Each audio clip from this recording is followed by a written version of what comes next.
Hello everyone. Thank you for joining today. Good morning. Good morning. There are some important announcements on the screen, so please go through it while we wait for others to join in.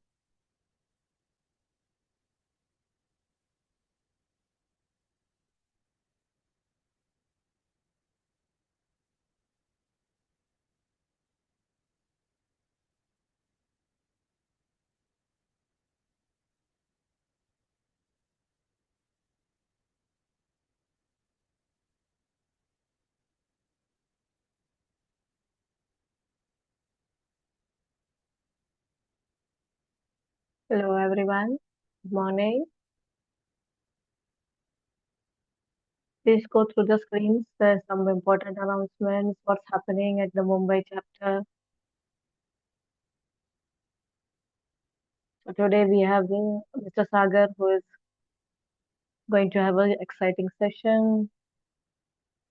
Please do note our calendar. Mumbai chapter calendar, you can see all the events that are going on throughout the month.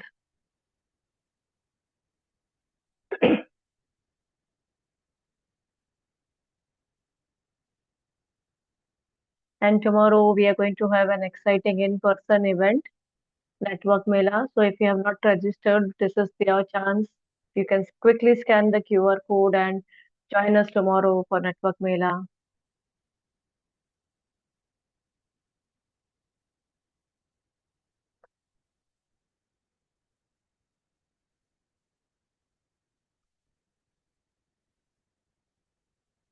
This is something very important. Please note where do you find your PMI ID. Good morning. Good morning, Santosh. Good morning, Yogesh, Vivek, Vimlesh, Christopher. Good morning, Sangeeta, Manoj. All of you, good morning. So, guys, we are constantly looking out for the speakers, and you from Mumbai chapter, please come up forward and please do share your knowledge with us, with everyone. This is your group. So, by the people, by the members, for the members, please subscribe us on LinkedIn, YouTube.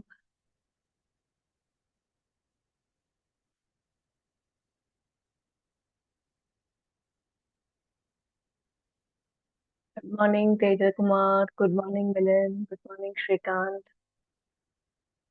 Good morning, Sachin. Good morning, all. Please do follow us on our PMI Mumbai chapter website as well. Good morning, Mayur.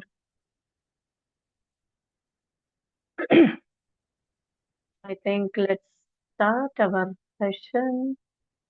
Good morning and hello and namaste from Mumbai.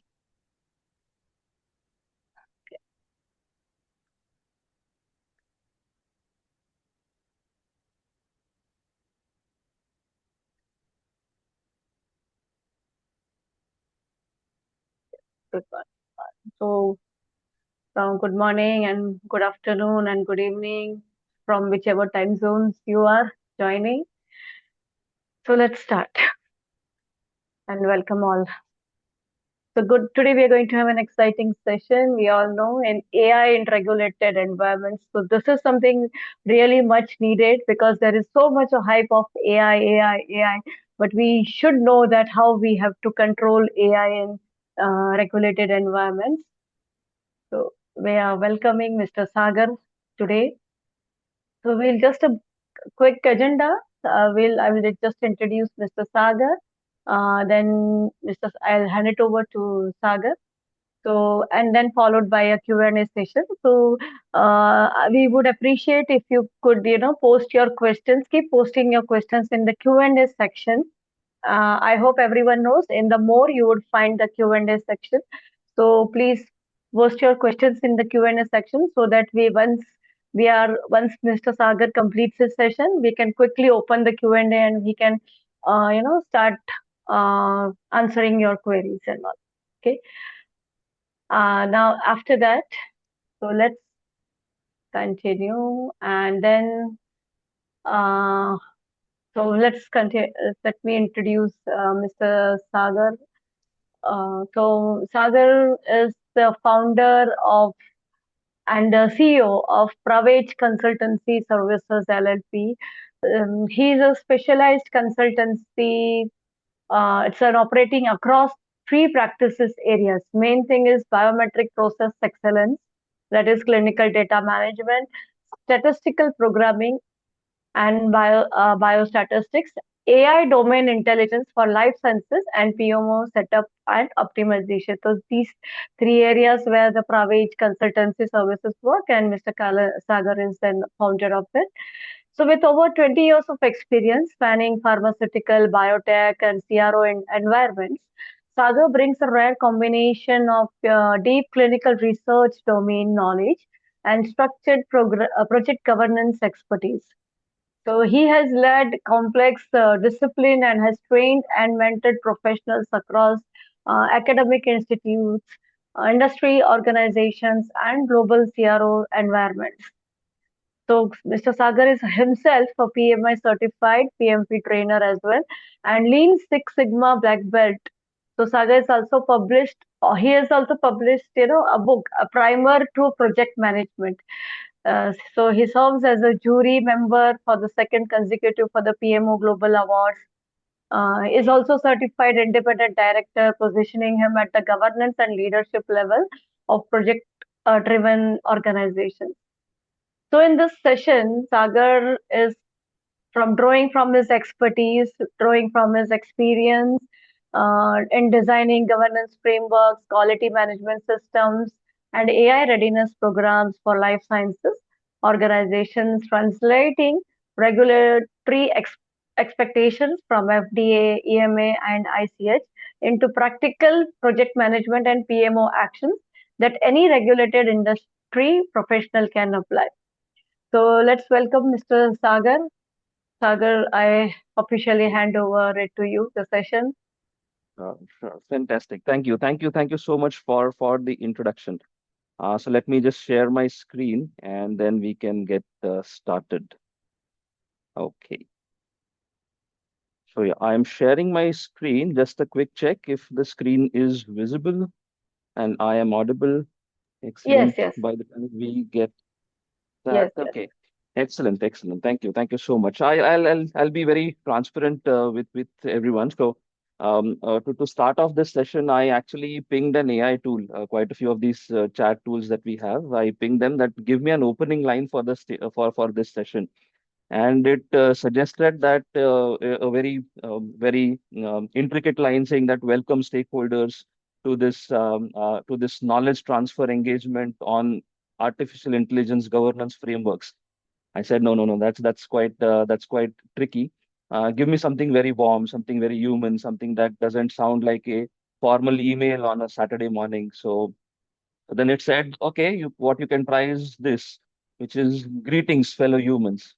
And I said, no, no, that even that is not really good. So, and then I actually thought about it that, well, this is the very perfect illustration of why human oversight matters in all kind of AI tools that we use day in day out, and which also coincidentally happens to be one of the things that we will be covering today. So that is exactly what we will be covering today. It's not just about AI tools, but what is it that how does humans play a role in all of that?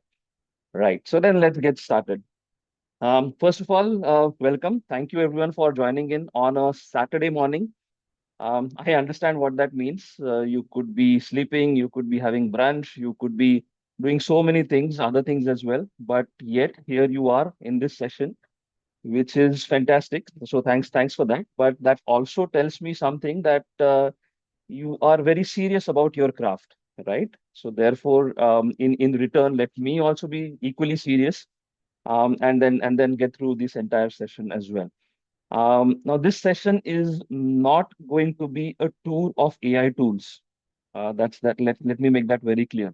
I'm not going to be. This is not going to be a show and tell of how amazing some algorithm is. And because we're talking about regulated environments, this is also not going to be a session about me reading up some regulatory documents to you by the time you update your LinkedIn profile in the background then. Okay, so although if you want to do that, please wait after the session.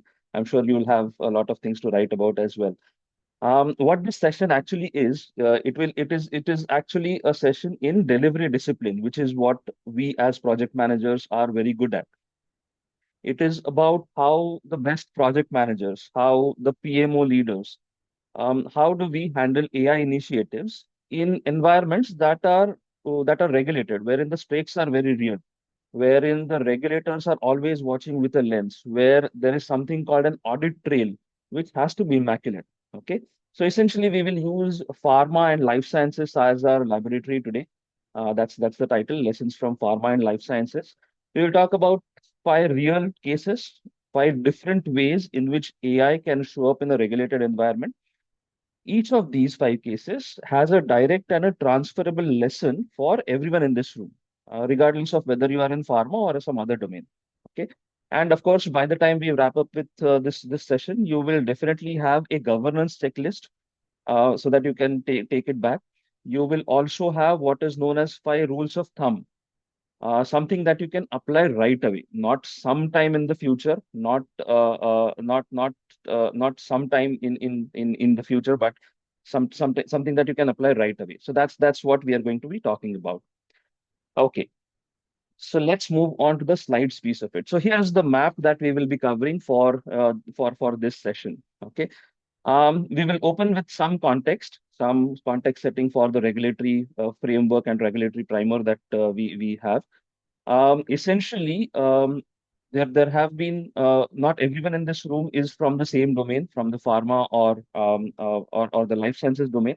Therefore, just setting up a few contexts, building a shared vocabulary so that we all of us can talk in the same language. Okay.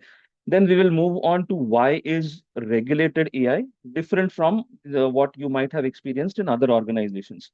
It is not harder. It is just that it is more disciplined because it is regulated. That's the only difference that we have.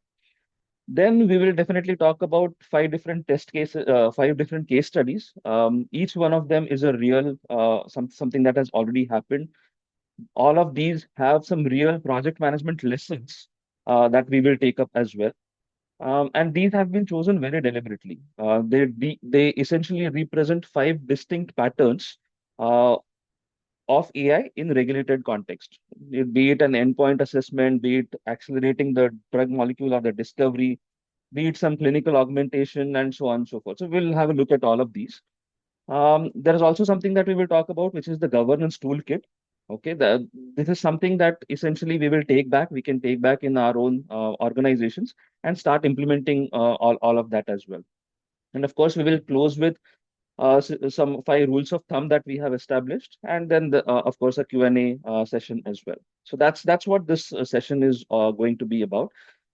Essentially, when I think of this agenda, I think of this as a clinical trial. That's what we do in the pharma and life sciences industry as well. So there is phase one, wherein we make sure that the basics are safe. There is something called phase two, wherein we make sure that whatever we are testing, if whether or not it works. And then, of course, there is phase three, wherein we scale it up. And that's what this overall agenda is. That's how we are capturing this agenda as well. So, with that said, before we go on to the overall section, I wanted to know who all do we have in this room. Okay, so just a quick question that we have here, which is where is AI already touching you in your work? Okay. There's no right or wrong answers. It is just that I want to understand who all are do we have in this group. So is it something wherein your organization or you are using AI for some ideation and brainstorming sessions? Are you using it for some data analytics and reporting? Is it supporting you in your decision making support? Is it supporting you for making decisions? Are you using it for some operational automations, or probably you're not using it as much as you would want to? So there's no right or wrong answers. I just want to understand where we are in the overall terms. So that's a quick. Yeah, I'm just getting quite a few responses in the chat. So yeah, I'll take that up as well. So we have ideation, data analytics, yes, documentation, reporting, excellent. Data analysis, operational automation, okay, excellent. Decision support, ideation, operational automation, excellent, excellent. So that's quite spread out. Research and analytics, excellent. Hmm. Hmm. Okay. Ideation and decision support. Excellent. Excellent. Thank you. Thank you so much. That in tech as coding. Excellent. Okay. For documentation, ideation, and decision support. Okay. Vibe coding. Fantastic. That's fantastic that we're using AI for vibe coding. Excellent. Excellent. Nice. Nice. All right. So that does give me a fair idea as to what is the crowd that we have today. Okay. Essentially a mixed kind of a crowd, which is exactly what I was hoping for as well. Because the principles that we are going to cover today, they are not very pharma specific. They are more about governance, about evidence, about accountability, and these principles are applicable across all kinds of domains. It's not just restricted to pharma. Think of it like if you are in banking, then think about, let's say, credit risk models. Well, that's how it is. Or if you are working in infrastructure, then maybe thinking about predictive maintenance and so on and so forth. So the questions by and large stay the same, but the context changes, which is very important, very crucial that we acknowledge that context as well. But by and large, those are the principles that we will be talking about. Okay. All right. So then, before again we move on to the actual things, here's again a question. Before we talk on to the other things, we want to talk about what does regulated environment actually mean? Okay. And to do that, I want to ask a very simple question, which is who decides whether a new drug or a medicine or a device, medical device, is safe enough to be given to a patient? Do we know that? If you know, please type out the answers in the chat box. Okay, the FDA, that's good. Okay. So again, just to repeat the question, who decides whether some new drug is safe enough to be given to a patient? Okay, excellent. FDA, that's right. Regulators, that's a good one. Yes, indeed.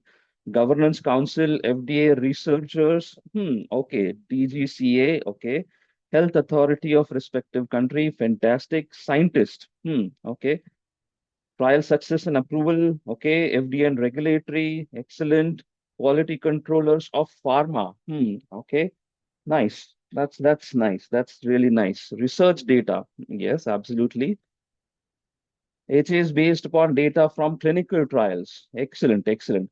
That's really fantastic answers. It gives me an overall confidence that hey, people know about this stuff. It is not going to be all Greek and Latin, but people do think about this as well. So that's fantastic. So just to answer this question, who decides whether the drug is safe or not safe, and can it be given to patients and so on? It is definitely not the company that makes that drug, right? It is definitely not the hospital that uses that drug. It is definitely not the doctor who prescribes that drug. Okay. But typically, it is a regulatory authority, as somebody already said. Okay. It is some regulatory authority, some government body whose entire job is to look at the evidence, what has been generated in the trials phase of it, and to take that call whether something is good or bad or working or not working on behalf of the public. Okay. In the US, it is the FDA. In Europe, it is EMA. In India, some of you might already know this. It's CIDSCO, the Central Drugs Standards Control Organization. Okay, and then of course there are different regulatory bodies for different countries as well, as somebody rightly pointed it out in the chat as well. Okay, now, these are not some obscure bodies working in background, remotely not connected with the people and so on. Okay, they are very much working at the forefront of everything that all the new drugs that we are seeing today as well. So much so that in 2025, just last year, the FDA published a very specific guidance on how to use AI tools in drug development. Okay, by using some 500 plus submissions that were taken up right from 2016 to 2023. The EMA in 2024 published a very landmark reflection paper on AI in the overall medicine life cycle. And I'm sure CIDSCO is catching up as well. In this year itself, the FDA and EMA published a joint principles for good AI practice as well. That's something that as we will talk a bit about. Now, all of this is not just some regulatory philosophy. This is something that is very active, very binding, and very current. Okay. Apart from these regulatory bodies, there are a few other things that we might want to sensitize everyone about. There is something called ICH, the International Council for Harmonization. Now, ICH is not a regulator. It's a body that writes the shared rule book so that the regulators can enforce those rules. Okay. When FDA or EMA talks about good clinical practice, they mean ICH, maybe E6 or different chapters in it. So ICH is like the ISO of drug development. Okay, the standards body that keeps everyone from using the same reference, same definition, same language, so that everybody uses the same one. Then there's something called NIST. I'm sure you have heard of this otherwise as well, the National Institute of Standards and Technology. This is not a pharma regulator, okay? But it is an AI risk management framework, RMF, that all of us are, I'm sure as project managers, all of us know that. That is becoming the governance vocabulary for all kinds of PMOs established in multiple industries, okay? If your organization is building an AI governance structure, the NIST AI RMF, NIST AI and RMF, Risk Management Framework 1.0, that is where all of these conversations typically start. So that's also something that is very important for us. And of course, there is the last one that we have on the screen is WHO, which is more, it is not binding, but it has a lot of influence. It is very influential, and it does a lot of guidance on ethics, on human rights, and all of those. So that's the overall moral standards that can be set here. Why does all of this matter to a project manager? Well, because in a regulated environment, you are not just delivering a project. What you are doing is you are building the evidence package that the regulator will come and inspect, so that something can happen, some approvals can be given, and so on.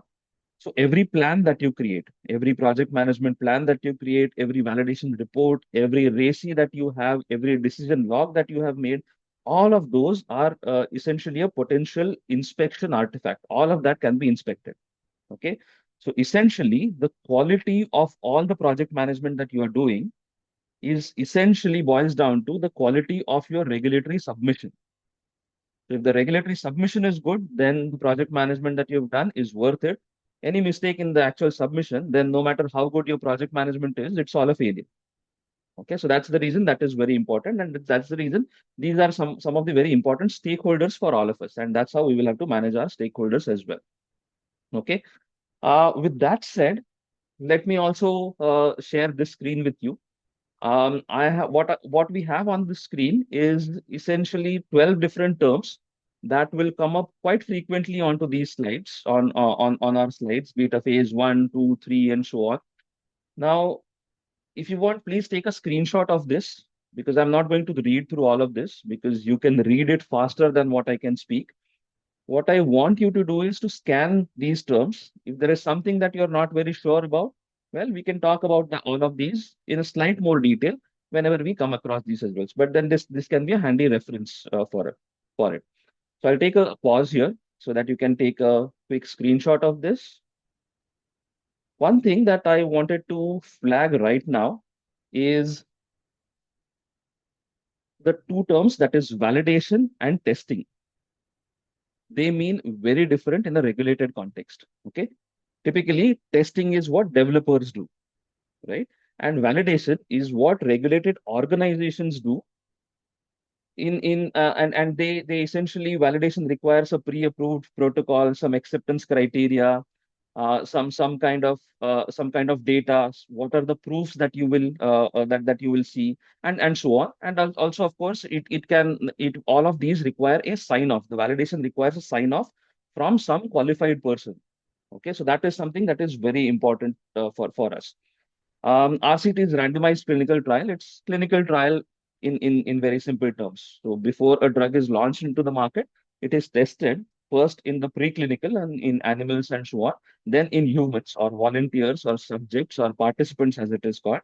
And that is what is this RCT is, randomized clinical trials. So that's what a trial is all about.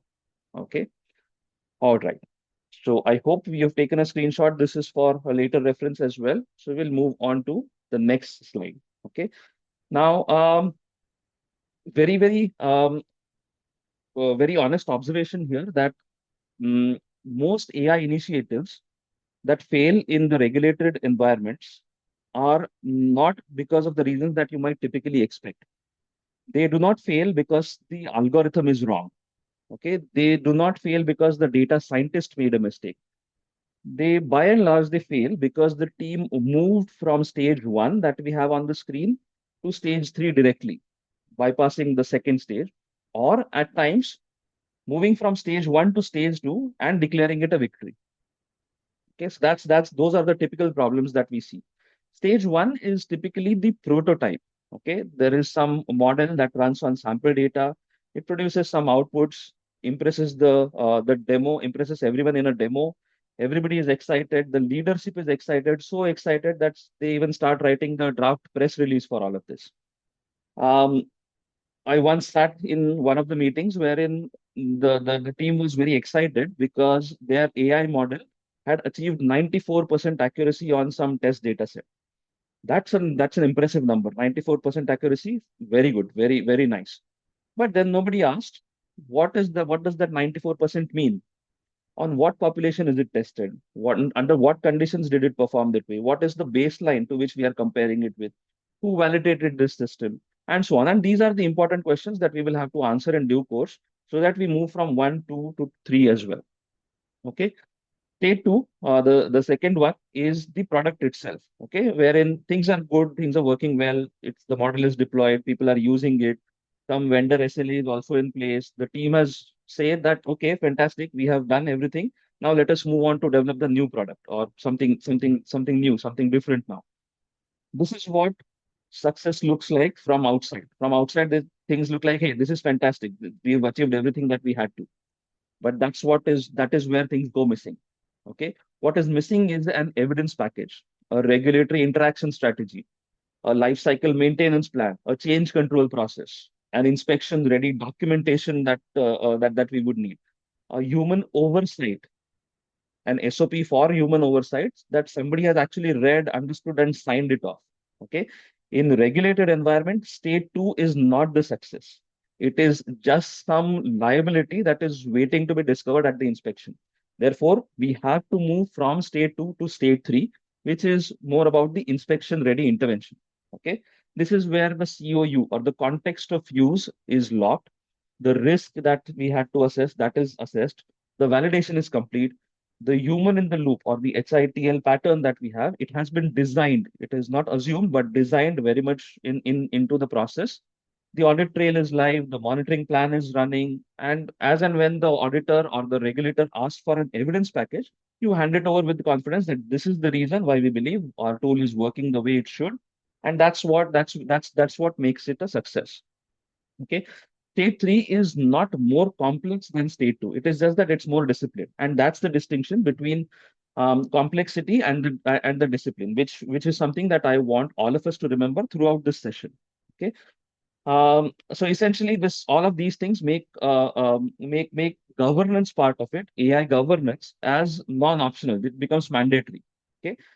And that's what the regulators expect. And PMs, as project managers or portfolio managers or program managers, this is what we govern. Okay, so we are not really very interested in how did the data scientist build this algorithm, but overall, it is the governance framework that is of much more interest to us as from a role perspective as a PM. Okay, so that's where we are now. Let us move on to the credibility framework that has been established. This is known as the regulatory stack. Now, each body that we saw earlier, they can ask different kinds of questions. So, for example, the FDA can ask, is the AI that has been used, is it credible enough for making some specific decision that it is supporting? Or the EMA can ask, is the AI tool, is it safe? Is it transparent? Can it be generalized across the life cycle? Or the ICH can perhaps ask, is our quality system that is designed, is it fit for purpose? Or the NIST that we talked about, it can ask, how are we governing the AI risk at maybe at an organization level, at a program level, and so on. The WHO can ask whether or not something is ethical, is it human centered, and so on. Okay. And all of these are not competing questions. They are essentially complementary layers And essentially, the good news for all of us in this session is that answering these questions is not a data science problem. It is fundamentally it's a project management problem, which all of us are very good at, right? So this is where the FDA's credibility framework comes into picture, and it makes it very explicit. Okay, it has 7 steps, and once we go through these 7 steps, I'm sure you will realize what this is all about. Okay, so the step one is about defining the question of interest. Okay, so what is the exact decision that this AI tool that we are developing? What will it support? Now, all of this has to be written down in one sentence. Okay, it has to be approved by a sponsor, maybe the quality lead as well. And this is something that has to be kept visible throughout the project. Okay, if your team cannot write this sentence clearly, the question of interest, the project is not ready to start. Okay, now since all of us here on this call are project managers, does this resonate with something? This question of interest, a one liner, so to say, that will define the entire project? Does this relate to any project management documentation that you have already learned about, thought about, and of course implemented as well? Business case, yes. Okay. Charter, excellent. Yes, absolutely. So typically, whenever we have the project charter, one of the first lines in the project charter is what we will do under what conditions and so on, right? So that is the question of interest, the scope of the charter, and of course, the terminology can vary within different industries. That's perfectly okay. But benefit management plan, absolutely fantastic. But this is the question of interest that has to be written very, very explicitly. Okay. Um, because it is this question that will lead to everything else as well. We will have to define everything else based upon this question, basis this question. The second part is the context of use. So this is what this answers is: where will this AI tool operate? Who will operate it? On what kind of data will it operate? What is the decision making that it will support? What are the boundaries that we will have? Okay, it is essentially this context of use that is the anchor for everything that will happen again downstream. You change the context and everything else changes because our validation will change, our oversight design will change, our regulatory strategy will change, and so on. So that's the reason this context of use is very crucial. And that's the reason it has to be defined just as explicitly as the question of interest. Okay. Then we move on to the third part, which is we will need to assess the model influence and the decision consequence. So how much does the model drive a decision downstream? Okay, so because of the AI, there will be some decision that will be taken. So how much of that, what is that decision going to be like? What happens if that decision is wrong?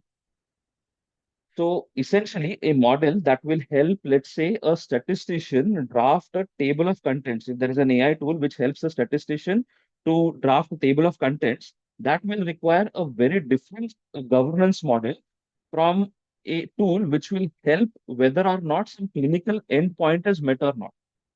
The algorithm can be similar, but the consequence is not. The implications are very different.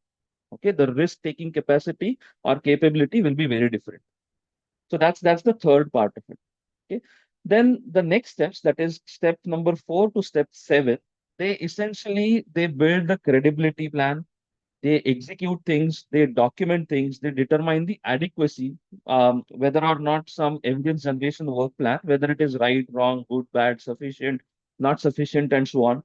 They define what is known as the they pre-specify what is known as the acceptance criteria, which means you will have to decide beforehand, before we actually launch the model, what is it that if we meet this, what is the AI tool will be considered a success or not a success, meets our specifications or not meets the specifications. So that is the success criteria that will have to be defined much beforehand. If there are any deviations, how do we log them? So all of this is what steps 4 to 7 talk about. Essentially, all of this will be made formal, they'll be signed off, and essentially we will say, is all of this sufficient for the intended use? So that's what we will be talking about. Now, the seventh point that we have here, determine adequacy. That sounds very philosophical. it's very difficult to define what is adequacy, and we will talk a bit about all of this in some of the test cases as well. But what the FDA actually says is someone must sign a document that says that I have seen the evidence, I understand the risk, I am satisfied with this AI tool that it is fit for the purpose that it is designed for. This person is accountable. Okay, which is why the AI governance ultimately is a human accountability problem. Okay, even if the AI does something, end of the day, there will be some human which will sign it off and say, I agree with all of this. And therefore, it is that human that is accountable for all of this. Okay. So essentially, as we've talked about this earlier, once you go through all of this, what you realize as professionals and as project managers is this is nothing but a project management plan. This is the project plan, right? Disguised as a guidance from the FDA, of course, but all of this essentially fits into our project plan. So all of this becomes a project management problem rather than a data science problem or an AI problem in that sense, right? So essentially, when AI initiatives they fail at submission or inspection, it is by and large because steps one, two, and three were left implicit. Nobody really locked it in writing. Okay, we assume that the context is this is the context. The risk was not really assessed until something went wrong. The credibility plan was written after the data was collected, and so on. And all of these failures are essentially a PM failure mode, right? And that is the reason all of us in this room can entirely prevent it. We have been trained, all of us here are trained and we practice project management day in, day out. Therefore, these problems is something that we can avoid very easily, right? So that's what this credibility framework is. This is essentially a regulation coming from the FDA that these are the things that you have to follow. As project managers, we weave all of this into our project management plan, into all the other documents, the all the other kind of plans that we create, and that's how we say, okay, this fits in perfectly with our overall plans, and that's how we will implement an AI model as well. Okay. Now, with that said, before we move on to the actual case studies, let us also talk about some of the patterns that we use. Okay. Now, this is a phrase, the HITL or human in the loop, something that gets a lot more regulatory airtime than any other phrase in the governance, in AI governance, which is human in the loop. Okay. Human in the loop is one of the most overused, overabused, under-specified phrases in all kinds of technology governance. Okay, it is used in all kinds of board presentations, in regulatory submissions, vendor pitches, maybe in annual reports and so on, almost as if it's a reassurance. But it is never designed as it is never presented as a design specification. Okay, so typically saying that we there is a human in the loop is essentially the AI equivalent of saying that we have a process for that, right? It sounds very responsible, but it does not mean anything unless you specify who that human is, what are they looking at, how often they will look at it, what can they do when they disagree with it, and so on and so forth. Otherwise, a human in the loop is just somebody who will click the approve at the bottom of the screen. They have not even read through the entire screen. Just click on I agree, I approve, and that's it. We say human in the loop, but that's not what this is, right? So in a regulated environment, human in the loop is essentially a workflow design problem. Okay, there are seven distinct patterns that we have, and each model or a different combination of this model can use different kinds of influences and decision consequences depending on what we use. Okay, um, at the lower end of the overall all these patterns is something called an assistive drafting, wherein this AI will help you write something. Okay.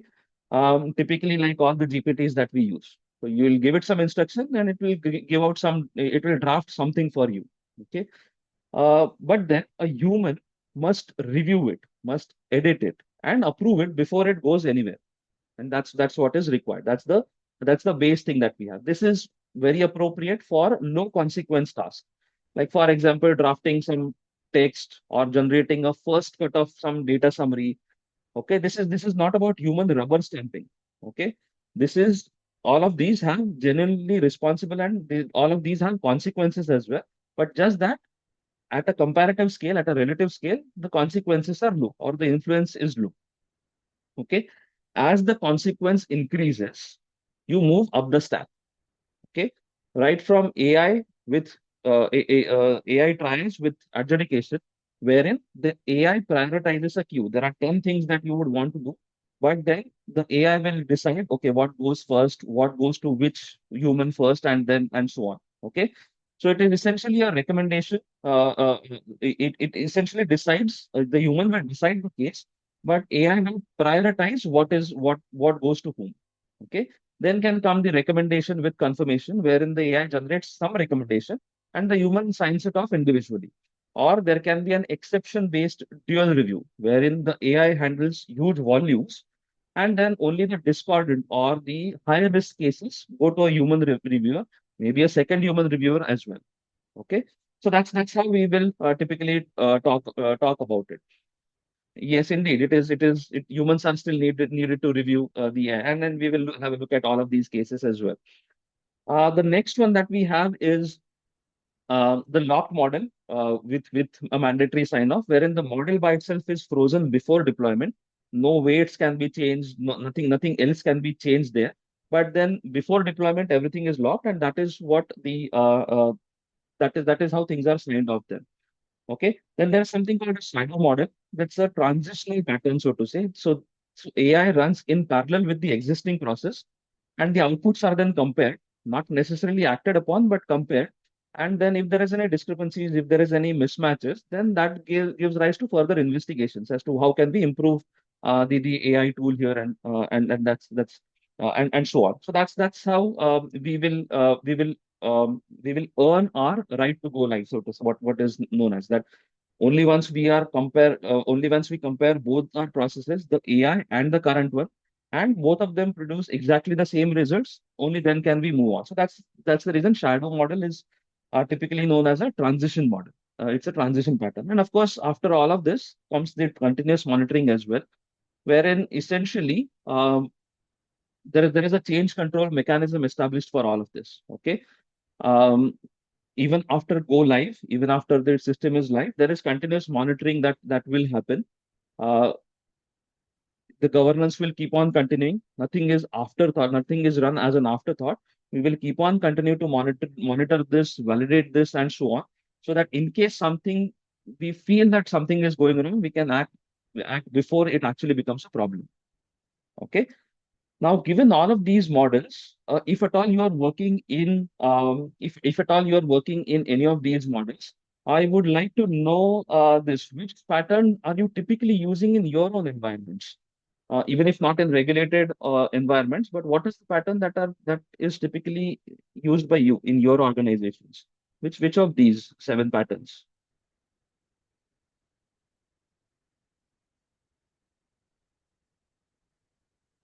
Hmm. Any patterns that? Okay, recommendation, fantastic. Assistive drafting, okay, excellent. Mm-hmm. Okay, excellent, excellent. Okay, so assistive drafting, yes, we use it quite often. All our GPTs is this is exactly what we do, even if not in the regulated environment, but this is what we hope we do. We tell Chat GPT or maybe a Claude that please write an email to me. It will write an email, and we are supposed to review it because there'll be a disclaimer at the end that this is an AI and it can make mistakes. Okay.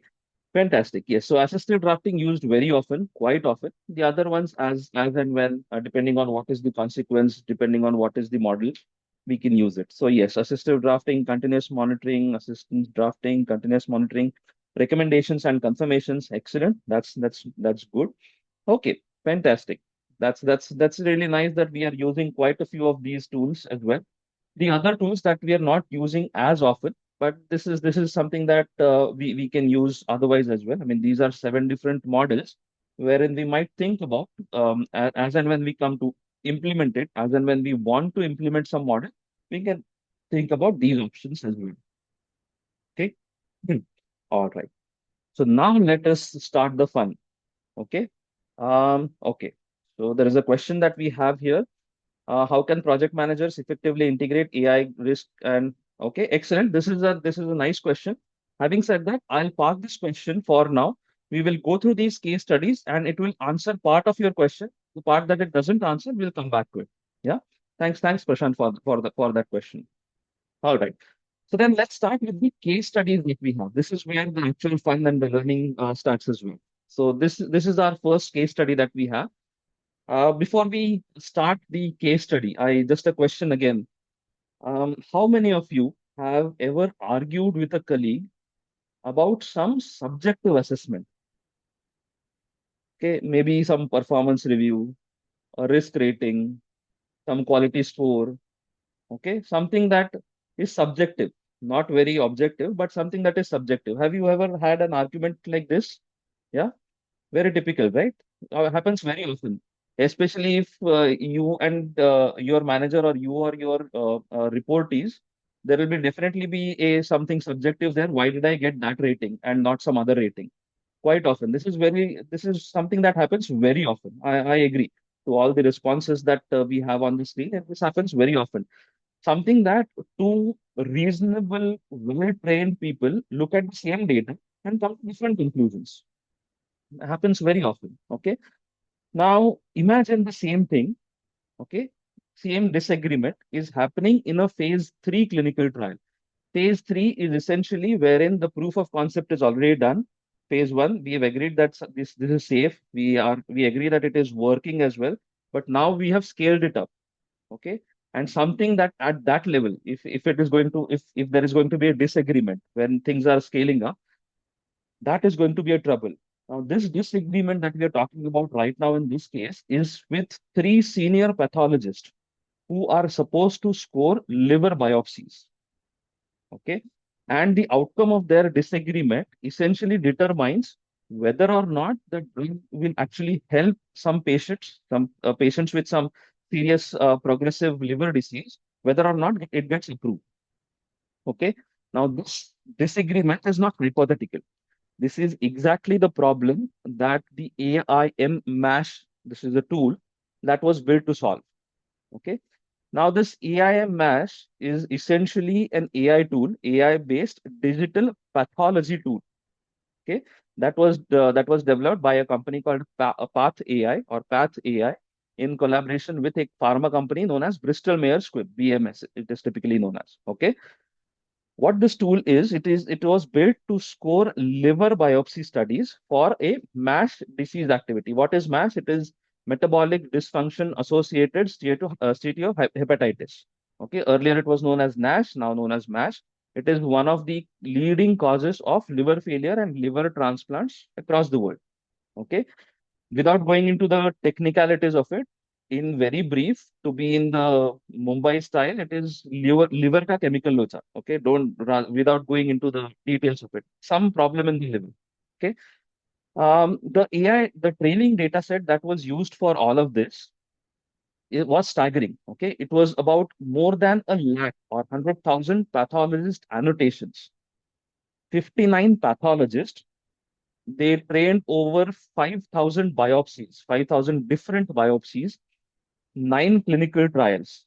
Okay, so this is not a model that was trained on some few samples here and there. Okay, this model was built with a deliberate intention of representing the full range that this tool would encounter in real world. This is as real as it can get. Okay, and what is the outcome of all of this? Essentially, the outcome is that the EMA, which is the regulator that we have for Europe, it became the first regulator to qualify a digital pathology AI tool for clinical use. Okay. And the EMA essentially ended up saying that this tool produces less variability than what the three pathologist standards that we were comparing about. Okay. Now, we'll look at a few of the details of it. Okay. What was the problem and what did this overall solve? Okay. Now let me essentially take you through what is it that actually changed by using this AI tool. So in the older workflow, what we had is three independent pathologists, senior pathologists. Okay, they are very well known, renowned in their own fields. Each one of them scored a biopsy slide. Biopsy slide is essentially you take out a sample of the tissue and look at it, do some procedures and staining and so on, and look at it under the microscope, and then say whether what is the level of disease, is something right, is something wrong, and so on. Okay. So essentially, each of these pathologists scored the biopsy slide separately, blinded. So they did not know what the other did. Okay. Then once all of that is done, their scores are reconciled. If two of the pathologists agreed and one disagreed, you ended up adjudicating it. If all three disagreed, then you ended up negotiating with them that, "अरे देखो कुछ तो करो," मतलब we have to come to some common conclusion, right? Now this overall process is very slow, it is expensive, and it depends on who three pathologists happen to be available for doing this analysis. There's a lot of reader variability as well. Okay. Therefore, this all very critically, this inter-reader variability was significant to affect the trial outcomes as well. If the three pathologists belong to a same school of thought, they will mark something as very strictly, or they will be very lenient with it, and that will affect the entire scores, right? So that is what the impact is. Therefore, in the new workflow, once this tool was established, once this tool was used, what happened is the biopsy slide is digitized, it is scanned, and then this tool generates a standardized disease activity score. Okay. Then once that score is generated, the primary pathologist reviews the scores and retains the full accountability for the interpretation. So there is no sign off saying that AI did this, I don't know. Okay, the primary pathologist is accountable for it. If at all there is a significant discordance or discrepancy between the pathologist and the AI, then another human expert can come in and look at it. That this does not look right to me. A secondary review is triggered, and so on. And then there is a final sign of interpretation, wherein the AI score is one structured input that the pathologist can use for the for the rest of the interpretations. Okay. Now, if you notice what happened in this entire tool is the pathologist did not disappear. The human accountability did not disappear. What did disappear was the unnecessary variability that was not adding any clinical value. It was just a function of which three humans happened to be in that room. Okay.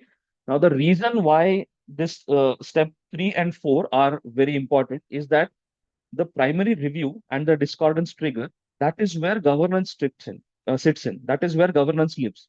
These are not default settings. These are designed controls.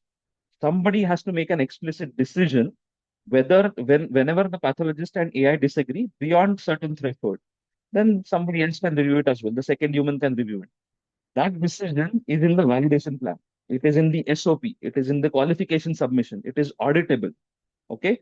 So essentially, this override path is designed very explicitly. It is named, it is specifying the trigger, when will this happen, what is the outcome if that happens. And this is one of the most important things a project manager can do in any AI initiative. Okay. That is to define these governance triggers very, very explicitly. So it is also one of the things that is typically left implicit. That happens quite a few times. Array, as per their professional judgment, people will do it. No, that is not how it happens. In a regulated environment, you define it very, very explicitly. Okay. Now, from this case, what are the overall lessons that project managers can learn? Okay.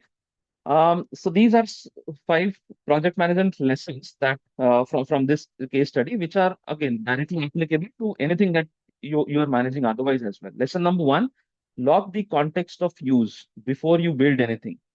Okay, so this AIM MASH, it was not designed to be some general purpose liver pathology tool. It was designed for a very specific, very narrow purpose of scoring NASH disease activities in biopsies from clinical trials using defined scanners, using defined staining protocols, using defined patient populations, and so on. Now, this specificity is not a limitation. It is a foundation for the qualification argument that will happen downstream. Okay. Quite a few times, this thing is assumed.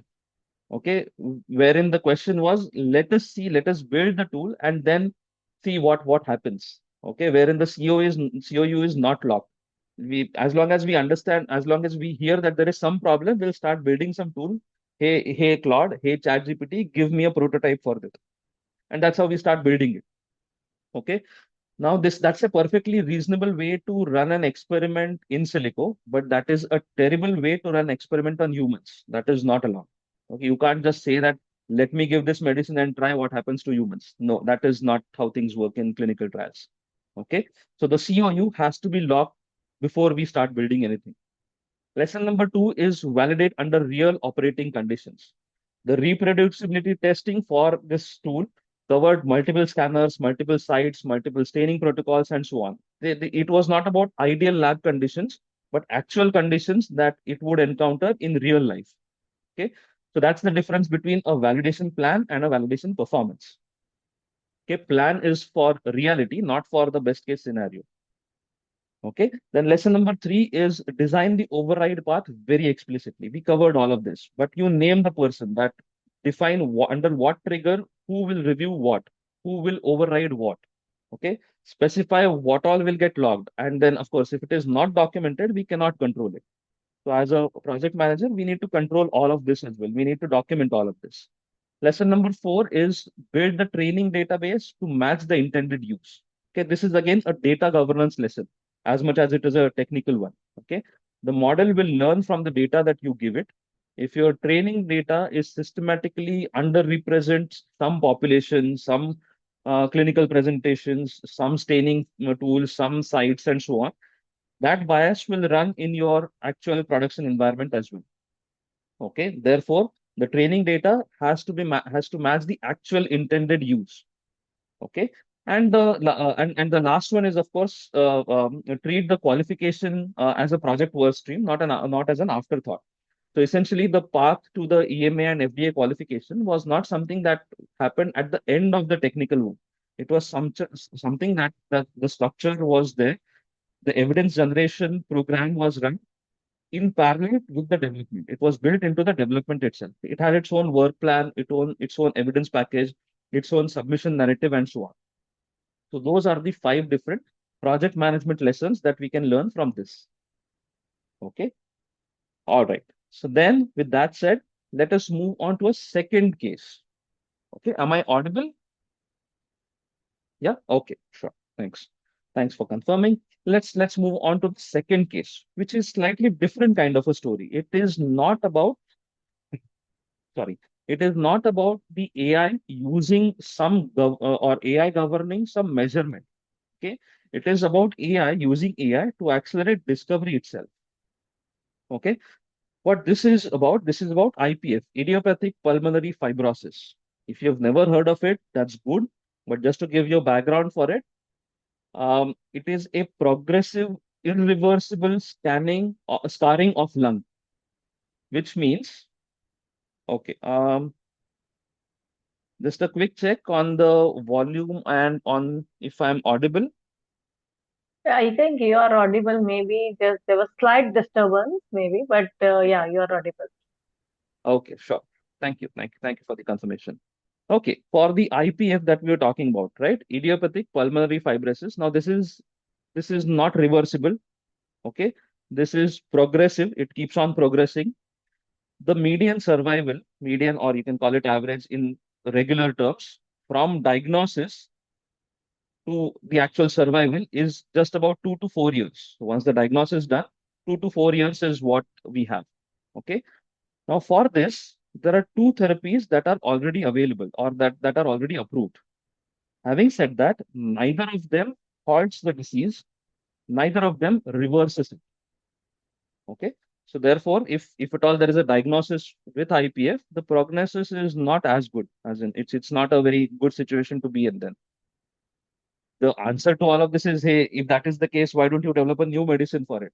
Well, of course, yes, that is the answer that we have. Having said that, for any medicine to be developed for IPF or for that matter for anything, there are multiple things that needs to happen. So we need to develop a target. Okay, what is target is essentially by and large, at a very crude level, if there is any problem, if there is any issue, if there is any disease, there is typically one trigger molecule, enzyme, or some such thing which is causing that problem. Either it is high in concentration or low in concentration. which is what is giving to all these problems. So therefore, the overall thought process is, if that is your target, and if you can do something about that target, either increase or decrease the levels to make it normal, then the disease will be cured. At a very crude level, that's what the thought process is. But then, given the IPF, the biology is very complex. It is multifactorial. It is not as well understood as some of the other diseases, right? So therefore, developing a new target that you can actually target and hit and then cure is not as easy. Okay. In this case, in silico medicine, it's a pharma company that has built an AI around drug discovery. They use two AI platforms, okay, to attack this IPF problem. The first platform is known as Pandaomics. Okay, they essentially scanned multiomics and biological network data. Okay, multiomics is genomics, proteomics, and all kinds of omics that you can think of. And they stand all of this, and they found out one target, TNIK, that's written here. It is TRAF2 and NCK interacting kinase, some technical name, but essentially this molecule, the assumption is that if you target this molecule, if you somehow neutralize this molecule, then things will be better. Okay, so they did all of this research, they did all of this literature survey and all of this by using an AI tool, and they found out this particular target. Okay. Now they ran another platform which is known as Chemistry 42, and they generated a first-in-class TNIK inhibitor, something that will go and bind to this TNIK and make it useless. Therefore, things will not progress. Okay. So essentially, they ran the program through a conventional stage overall program as well. Now, this discovery part, okay, wherein identify this molecule and identify a molecule which can target this, which can inhibit this molecule. Okay. All of this took around 18 months. When I say 18 months, the initial response typically is that, Are AI use karke bhi 18 months. But to put things on context, conventionally, if you do this, it take all of this, the target identification, lead optimization, and so on. It takes around 3 to 5 years in normal scenario. But those 3 to 5 years could be compressed in 18 months. Okay, that is where AI was used, and it was helpful in the discovery phase. Okay. Um, Now, once the discovery is done, once we know, okay, this is the molecule, this is the new molecule that I have to suggest, and then I'll have to do the trials, I'll have to synthesize it in the labs, and then I'll have to administer it to different patients in different phases and so on. And then I will get some responses to it. Then I can see whether it is right or wrong or good or bad and so on. Okay. Now, the result that we got from this from this phase 2A is that the mean FPC changed from minus 20.3 for the placebo, which is the comparator that we have, the standard that we had, to a plus 98.4 ml. Now, 98.4 and minus 20.3 looks like a lot of numbers, but what these translates to is that the drug appeared to help lungs breathe better, when in the placebo, it was getting worse. The capacity was actually getting worse, but those drugs increase the capacity to whatever level. Okay. In for a disease where the only thing that you are going to get is things are going to get worse over time, this plus 98.4 capacity is something that is worth paying attention to. Okay. So that's the best part of it. Okay. Now, what this all of this what essentially states is that this AI tool, the AI tool, two AI tools that were used. I need to be very again clear about it that this was used for the discovery phase, not for the clinical phase. Clinical phase does take as much time as it needs. So you cannot, just because the target identification was done by AI does not mean that everything else will take lesser time. Okay, so essentially, um, some of the important discussed insights from this case study. Okay, AI compressed the early discovery phase. It delivered that compressed timeline into a more demanding governance environment, not a less demanding environment. Allow me to explain what does it mean. When you generate a drug candidate in 18 months, instead of 5 years, you create a new project management problem. And the problem is not technical. The problem is that the rest of your organization has not caught up with this. They have not got the time to catch up with all of this progress that you've made. Okay. So therefore, these are the risks that it generates. So this whatever compression that you have done for this, these are the overall risks that we have. The first risk is the false urgency from leadership. Now, the leadership sees that AI generated candidate in 18 months, and they mentally start beginning for phase one, two, three in next maybe tomorrow itself. What they forget is, or what has not been very clearly communicated, is that AI compression applies to discovery. It does not apply to phase one, to phase two, phase three, or anything. Those phases will take as much time as they take because they are governed by biology, by safety, by evidence, and not by an algorithm speed. Okay. The second risk is that of a novel target because, as we said, this is a new target itself. The target molecule that we had talked about, TNIK, that itself is new and that produces a lot of uncertainty. What if that molecule is important for something else? And then if we block that, then it can lead to probably something else, not some other side effects, right? So that is not a well validated target. Therefore, our phase two, phase three carry that kind of uncertainty as well. And that is the reason our risk register has to account for these two very explicitly. The third risk that we have is the hype outpaces when we talk about hype outpacing the evidence itself, wherein our discovery story involves AI, the media gets all the attention, and then companies, if at all they manage this well, they issue public statements that are calibrated to the evidence package, not to the AI narrative. Because otherwise, if everything is tuned to the AI narrative, it creates a lot of hype. Okay, but we need to fine tune everything to the evidence that we have, not to the hype, not to the tool. And the fourth risk is, this is something that we see in quite a few organizations that are new to AI, is the phase gate discipline that starts eroding. Okay, so essentially the thought process typically is that AI was very smart in discovery, so maybe we can trust it more, and then loosen up some of our downstream governance process as well. And that is exactly the opposite of what should happen.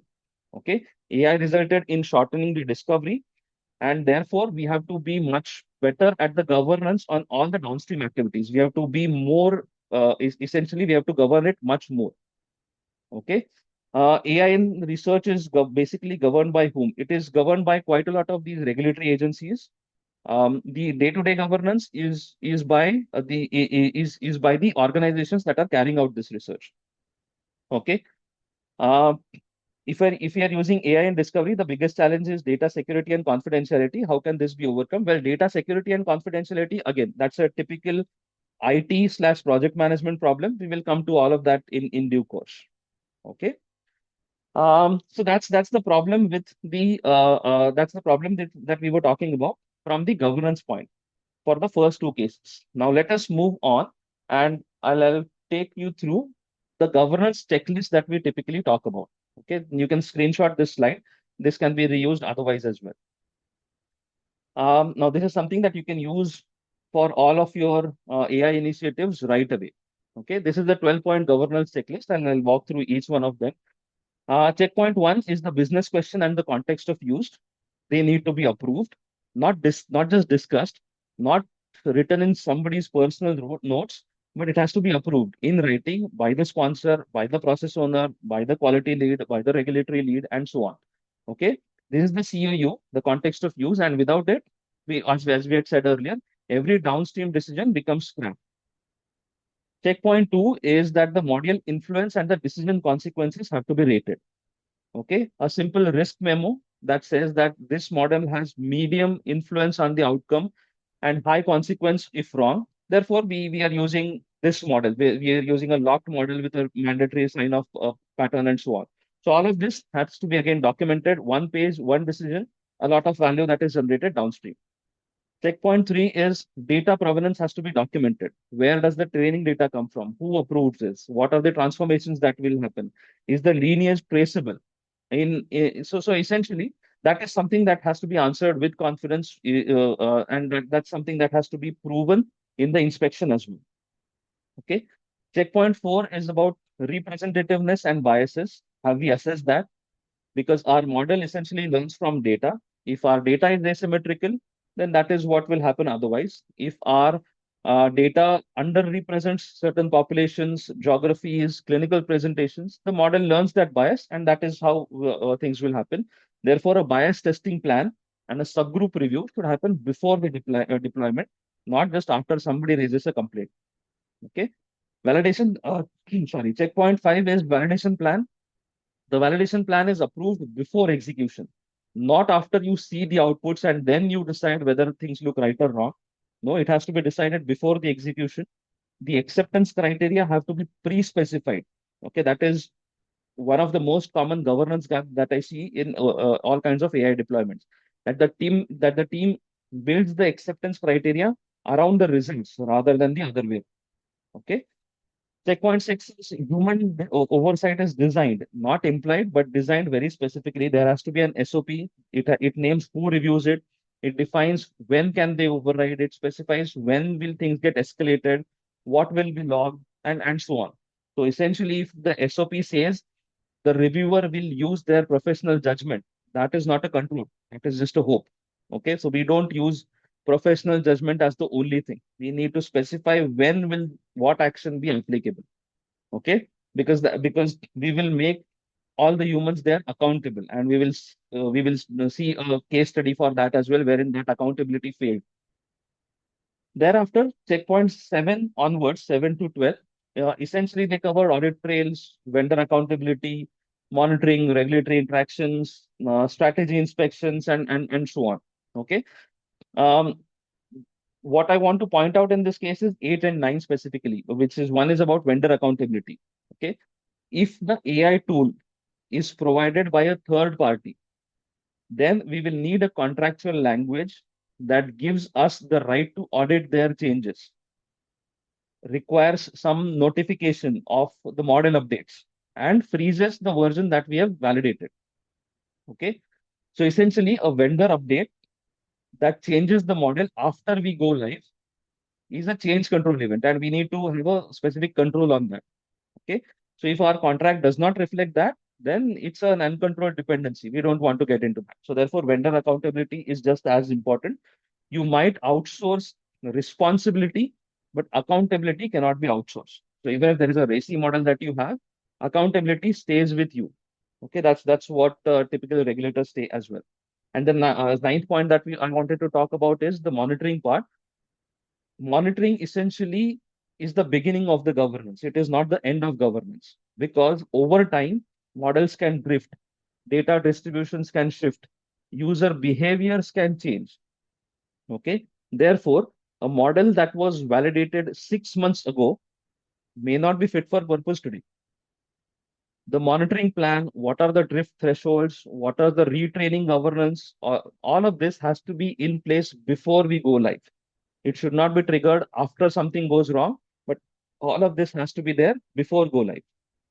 So that's something important. So this is essentially the 12-point governance checklist that we have, something very important, something that can be applied otherwise as well. Okay. With that said, let us move on to our third case study here. Perhaps one of the most nuanced case study here. Okay. Let me take the question here. Discovery science itself is based on taking decisions by relying on probabilities when AI is used for discovery. How can PM manage the risk of data integrity and data accountability? So essentially, we will have to specify what is that risk. What if something goes wrong, and who's accountable for it? So all of that has to be governed by the PM. A PM cannot govern the data science part of it, which is perfectly okay. I mean, I'm not saying that the data has to be governed by it, but essentially we need to take care that the models do not drift away, and that we understand what is the risk that we are taking. And depending on what is the risk that we have taken, our models of engagement will vary. Okay. Is it deployed on premise or on cloud? Which LLM? Okay, that's the answer for the earlier one. Fine. Those compliances part we'll talk about it. But yes, thanks, Shankar, for the response. Absolutely, I agree with that. Okay. Let's move on to the case study, the third case study that we have, one of the more nuanced ones. And I think this will resonate more directly with project managers outside pharma as well, because this is fundamentally about what kind of recommendations and who is responsible and so on. Okay. Now the setting here is hematologic cancers. Call it leukemia, lymphoma, myeloma, and all those kinds. Okay, these are difficult to treat for a very specific structural reason. Okay, the same diagnosis can have a profoundly different molecular driver in different patients, and the same drug can have different impacts or different outcomes in what appears to be a homogeneous population. So the same drug can have different impact in the same disease for two different patients. So that's a problem that we do face. Now, in the absence of some robust biomarkers, treatment selection often is driven by disease classification or prior therapy that has happened or clinical experience, a clinician's experience. Okay. What that means is that quite a few of the patients that receive therapy is they depend on these information that we talked about. And the toxicity can vary as well. Okay, therefore we cannot really consider all the possible options or treatment options that are feasible.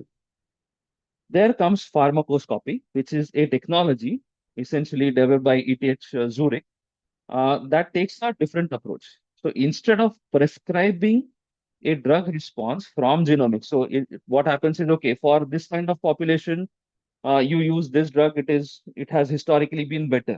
That's what it suggests. Therefore, but that does not necessarily mean that every patient from that population will respond the same way. Therefore, but rather than doing using this approach, what this pharmacoscopy does is it takes fresh tumor cells from a patient, and those are exposed to a panel of drugs in miniaturized assays. Essentially, you take, I mean, at a very crude level, you take the tumor cells, split it into different portions, and you give one drug to each of those portions. Not within the patient, but outside the patient in vitro things. Okay. And then you do some microscopy things wherein you capture the cellular response. How is that same tumor cell responding to different treatment options that are available?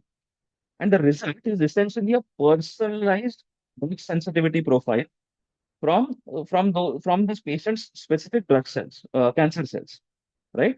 So essentially, in this case, the study that we are talking about, it tested this prospectively for 143 patients with advanced aggressive hematologic cancers, and 56 of them treated according to these recommendations. 56 of them were treated. 54% of those treated, that is 30 of those 56, showed a 1.3-fold improvement over the progression-free survival compared to their prior therapy. So the comparison was not some other patient, but themselves, how they had responded to the earlier therapy versus the new therapy that was suggested by this. Okay. So essentially, in the follow-on work, there was a lot of deep learning that was applied to cell morphology images. Okay, and approximately 1.3 billion images or cells were across 390 biopsies, further improve that accuracy. Okay, I want this number to I want you to look at this number. Okay, 1.3 billion images. The entire population of India is around 1.4 billion. Pharmacoscopy, their deep learning classification essentially extended to as many cells from 390 patients, from tumor cells of 390 patients. And that is what gives rise to a good idea, a good data, so that we can compute things better. And that science then becomes extraordinary. Okay. Now, again, looking at this from a governance perspective, now in every case, in this case, in the pharmacoscopy's case, the treating physician, okay, reviewed the pharmacoscopy output, integrated it with their clinical judgment, and then made the final decision. So the AI-driven recommendation was only one of the structured inputs into a multidisciplinary clinical process. They are not a replacement for it. The patient was not prescribed a drug by an algorithm.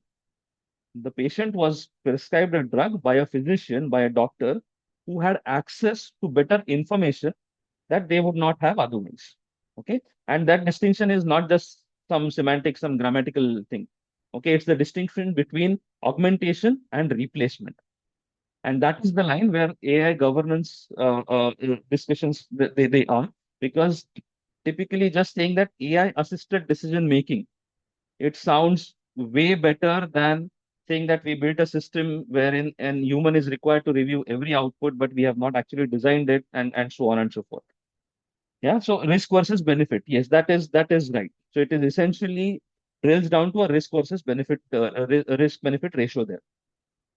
Can a PM rely on AI data analytics of different agency requirements and difference in the landscape? Now, this is where the first thing that we defined, the COU, becomes very important. If we have defined our context of use, if we have defined our limits, what is it that we are going to be doing out of the entire model, only then can we use different agency requirements, different landscape, and so on. Otherwise, our AI model is limited to what we have built it on. Okay, so therefore, the first definition is very, very important. Okay, now the lessons that we have, AI output is just a structured input. It is not a decision. Okay. The recommendation that the AI engine gave came with the context, with confidence levels, and what is the response that the drug showed in vitro. Okay. And what was the methodology behind that assay? It is not just one single number. It does not say that, okay, prescribe drug X. It is a structured, contextualized input that the physician can then evaluate, accept it, modify it, or even override it. Okay, so that's very important. Lesson two is the escalation path is clinician led. Okay, if at all there is discordance between pharmacoscopy recommendation and the clinician's judgment, okay, then it is not that the AI is wrong or right. It is treated as this requires some more information, some more explanation, and there can be questions like, okay, why does my clinical intuition and the results of this array of this assay, why are they diverging? And then these questions can lead to better decisions, and the clinician then in that case does not feel that it is overruled by some machine. Okay, this phenomenon by itself is known as automation bias, which is nothing but a tendency for humans to over trust automated systems, especially when the automated systems express confidence and the human is tired or time pressured or not as expert as the system.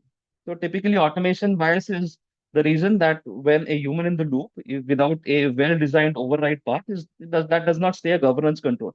It becomes a human who just clicks accept on every recommendation that it gets because it is faster and it is and so on. There are other ways to go about it as well. Okay. Lesson number three about iterative improvement requires a change control. Okay. The deep learning enhancement was not deployed as a live update to a clinical system.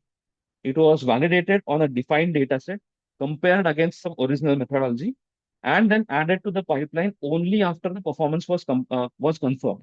Okay.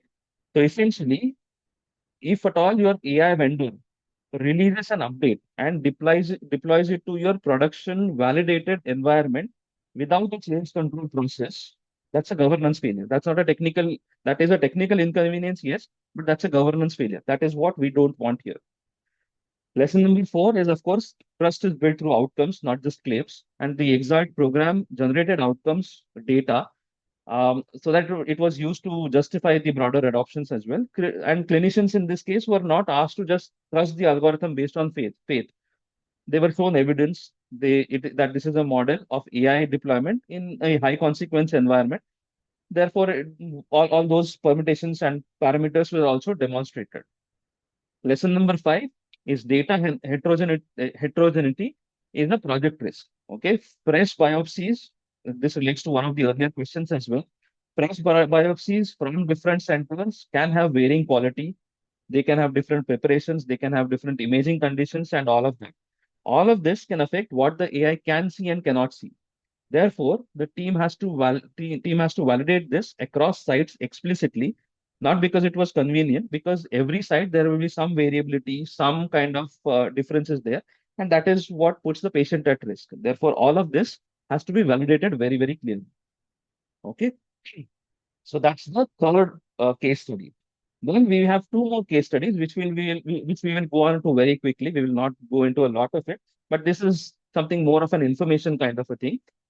Now, this case study that we have is quite literally very warm. I mean, you can see the date here. The date it was announced was 28th of April, 2026. Not even 2 months, just about 2 months from today. Um, and the question that this the que- the question that this answers is, what happens when the regulator itself decides that it wants to move at AI speed? Okay, essentially, for past so many years, for so many decades, centuries for that matter, drug trials have followed the same rhythm. Okay, a sponsor runs a trial, collects the data. At the end of each phase, phase one, phase two, phase three, the data is compiled, analyzed, and then sent to the regulatory authority, FDA in this case. Okay. Once that data is submitted, only then the regulator finds out, "Arey, kya hua tha tabhi?" Right? But then on 28th of April, the date that is mentioned here, FDA commissioner, he announced something that the agency is called first ever real-time clinical trial. Okay, this is about two proof of concept studies. One was AstraZeneca's Traverse study, which was for mantle cell lymphoma, and the other was Amgen's STREAM SCLC, small cell lung cancer. Now, both of these, they are streaming live data directly to the FDA reviewers, not at the end of the phase, but as and when it happens. Now, that is something very different. I want you to think about it for a moment. The regulatory bodies that we have spent the last hour or so describing as very cautious, very evidence driven, very deliberate, very slow moving. You submit the results today. After 1 year, they will come out with a recommendation, "Arey, haan, theek tha tabhi," and all of that. Such kind of regulatory bodies, and you can think of any government body there, right? It's the same story everywhere. Such regulatory bodies are now want to build a live dashboard. Very different. Okay. And this leads to very different problems as well. Now, essentially, what the FDA commissioner said is regulators can now see the data in cloud in real time, exactly as and when it is happening, not later at some point of time, but as and when it is happening. Another FDA AI chief, Jeremy Walsh, I don't have that on the screen, but what essentially he said is that basis this estimate, the overall trial duration can be reduced by 20 to 40% without lowering any safety standards. And essentially, the ambition is to challenge the time that is taken for a drug to for a new drug to come into the market. So that is typically, even now, it takes around 10 to 12 years for a new drug to actually come into the market after things start. If even if that can be cut down to 20%, if not 40, the time reduced is drastic and it helps a lot more patients. Okay. How change control works in the discovery of drugs. Can you explain brief? Yeah, we will come to the discovery part of it. Yes, but before we move on to that part, let me talk about the challenges that we have. The old model that we had earlier, that we talked about earlier, is that sponsors will collect data, analyze it at the end of phase, submit it, and then get it. Wherein in the new model, the safety signals and the pre-agreed endpoints are streamed to the FDA directly. Okay, everything as and when they occur. So even if a patient gets a fever, the FDA knows about it right away. Now, we will translate to what does this mean to anyone managing an the AI initiative? Because again, this again goes can go beyond pharma as well. Now, remember we had seven different patterns that we had for human in the know. Okay, continuous monitoring, under change control, and so on. This case is that pattern. Okay, except that monitoring will not be done by our own organization, but by the regulator itself. Okay. So then let's find out what are the different lessons that we have. So lesson one is that monitoring is no longer optional. Okay. If your regulator or your auditor or inspector or your board can watch your project live, that means that our internal monitoring plan needs to be at least as fast as theirs, if not less, right? falling behind on our own oversight body is a risk that did not exist now, exist earlier then. Because if the FDA can spot some pattern before us, they'll start questioning us. And that's not what we want. We want to spot those patterns much beforehand. Therefore, our monitoring plans have to be much better now. Lesson two, the data pipeline itself becomes a complicated, or rather, it becomes a compliance artifact. Okay, essentially, before the FDA accepted accepted a signal from the traverse tire, the underlying platform that was used, built by Paradigm Health, that platform itself had to be validated. That means that the infrastructure carrying your data is not now a part of the regulatory submission. Now, and that is a problem, not just an IT problem now, that is also a governance and a regulatory problem. Okay, so essentially, it is we will have to get into the get when we are validating this, we'll have to talk about the encryption for at all different stages, not just encryption at storage, but at transfer and at processing for that matter. Anyway, that's a different governance problem to have. We will come to that if time permits. Hmm. Lesson three is something that did genuinely surprise me as well, wherein Walsh, the FDA's AI officer, said that can we make decisions based on less information rather than what we currently have. Now, if at all you have sat in, I'm sure you must have sat in multiple steering committee meetings when somebody takes you through a 40, 50 slide status report, wherein just a two-liner email would have done. That is what Walsh is talking about. Okay. Rather than going through all kinds of data, what if we can reduce the amount of data that is required to come to a decision, and that will cut down all kinds of nuisance, right? So that's what we would want to define things here, and this is a very critical nuance here that we want to talk about. That less data does not mean less governance. Okay, it means that the data that you collect has to be exactly right data, has to be validated, has to be tied to pre-agreed endpoints. Okay, and this again leads to the lesson four that we have, which is the context of use has to be very sharp, not soft, but very sharp. When you are moving to a continuous monitoring, you cannot decide what counts as meaningful safety signal after the data starts streaming. You have to do that even before you start streaming the data. Okay, so that's the reason. That's the important part of it. That's how things are changing. Okay, um, data analysis will be the backbone in AI. How will it manage for all scenarios of patients? So that's again one thing that we will have to restrict. Data analysis, yes, it will be a backbone, but what matters is as project managers, how are you governing it? There will always be data. So just because I have one AI which can for the sake of simplicity, which can analyze cancer data, does not mean that I will use the same tool to analyze let's say an HIV infection data. Both are different things, different use cases, different tools, different monitoring. Everything has to be different unless the COU has to be. So that's the reason the COU has to be very, very sharp. You need to define what is it that we are going to do very, very sharply, and only then can we use it. So it cannot be used for everything. At least not yet. We don't have a tool that can do everything in one go. Okay.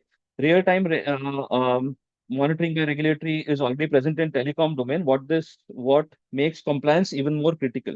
Absolutely. Domain, this is something that is already present, real-time monitoring, and that's a different case. Here, the thing is, the analysis is very different in this case, especially for clinical trials, because if at all there is a death that is being reported and the regulator understands it, of course we also need to understand it and we need to analyze it. We need to do a kappa and all kinds of analysis over it so that we don't let that happen again. And that is what is more important here. So that's how we want to get into the overall plan, a comprehensive disease management plan. Okay, not just a disease but overall whatever trial that we are doing here. Okay, but I agree to the concept there. Yes, indeed. All right, so then let us move on to the next part, which is a different case study. Every case study that we have, all the four that we've seen earlier, They looked essentially like what does good governance look in practice. Now, I want to close with one that shows what does its absence cost? What does absence of governance cost in terms of dollars, in terms of CFR citations, and in one case, it seized an entire production line. So they have stopped manufacturing that whatever drug that we will have a look at in entirely. Okay. So on 2nd of April 2026, very recent again, the FDA issued a warning letter to a company called Pure Cosmetics Labs. It's essentially a contract manufacturer based in Michigan, and it produces some over-the-counter drug products. Now, despite cosmetics, it is clearly a GCMP case because the product is regulated as a drug. It's a homeopathic over-the-counter medicine, so that's the reason it's covered as a drug. Here is what actually happened during an inspection in last year, October 2025 around. The FDA investigators asked the company, how did it ensure compliance with FDA regulations? Simple question. You will get that in every kind of inspection. The company told them we use AI agents. Specifically, they used AI to draft drug drug product specifications, to draft standard operating procedures, and the master production and control records as well. That by itself is not a problem. Okay, you can use AI to do all of this. That's okay. Now, using AI to draft documentation, very common. We use that quite often as well. And even the FDA's own guidance that we saw earlier, it doesn't prohibit it. The problem was what came next, or rather, what did not come next. Nobody qualified reviewed that AI's output. And when that investigators found out that the company had distributed the drug products without conducting the required process validation, that's a clear violation of 211.100. Okay. The company's own explanation was almost unbelievable. I did not believe it at all. The owner told the FDA that, and that's the quote that we have, that the AI agent never told us that validation was required. Now, that is something very remarkable in a very different sense. It's not that the company made a mistake. Every company can make mistakes, and that's okay. But offering that to a federal regulator, that the explanation why we did a mistake was because the AI did not tell us to do this. That is a regulatory, that is essentially spontaneously volunteering for a regulatory non-compliance. Okay, that is essentially telling the government that I did not file my taxes because my calculator did not tell me to. The calculators, it's not the calculator's job to do that. It is your job to do it, right? The FDA's response, of course, was not at all ambiguous. It was very unambiguous. It is now the agency's first ever warning letter carved out to with a very specific enforcement section titled inappropriate use of artificial intelligence. Okay, and the citation that what we have 211.22C, it's a regulation governing that the quality unit's responsibility to review and approve documentation was not fulfilled. Okay, the agency stated that using AI as an aid in document creation, that's that's okay, but that does not remove your obligation to ensure that the documents are accurate and compliant.